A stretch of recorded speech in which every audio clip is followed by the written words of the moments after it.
साथियों, आज मैं खड़ा हूँ अपने गांव के प्राथमिक विद्यालय पर। मैं क्यों खड़ा हूँ यहाँ पर? क्योंकि जो पूरे देश में चल रहा है एसआरआई सर्वे का जो सर्वेक्षण चल रहा है, उसकी पूरी जानकारी आपसे साझा करने के लिए मैं अपने गांव के विद्यालय पे खड़ा हूँ। मैं अपने द्वारा आपको बताऊंगा कि क्या क्या एसआरआई में जरूरी है और इसका सर्वेक्षण क्यों हो रहा है। आइए साथियों साथियों मेरे साथ चलिए।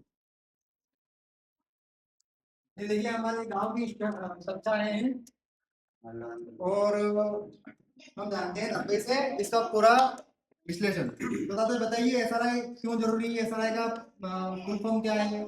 एस आई आर इसलिए जरूरी है क्योंकि इसमें है विशेष गहन पूर्ण निरीक्षण।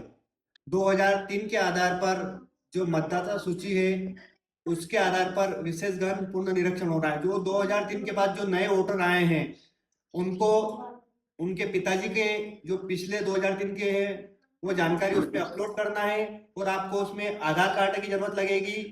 और जो बहू बेटियां हैं उनके माता पिता के डॉक्यूमेंट्स की जरूरत लगेगी। क्योंकि जो वहाँ शादी होके आए हैं मायके से ससुराल आए हैं उनको वहाँ का जो डाटा है वो बीएलओ सर आपको प्राप्त करवा देंगे। उसमें विधानसभा क्षेत्र की जरूरत लगेगी, भाग संख्या की जरूरत लगेगी और सरल संख्या की जरूरत लगेगी। 3 चीज क्रमांक चाहिए उसमें। दादा इसका उद्देश्य क्या है? इसका उद्देश्य है कि जो फर्जी मतदाता है उनको हटवाना है। जैसे कि बहुत सारे के 2 जगह नाम चल रहे हैं। जिस अपनी ही बहन है उसका अपने गांव में भी नाम है और उसकी शादी होने के बाद उसके ससुराल में भी नाम चल रहा है।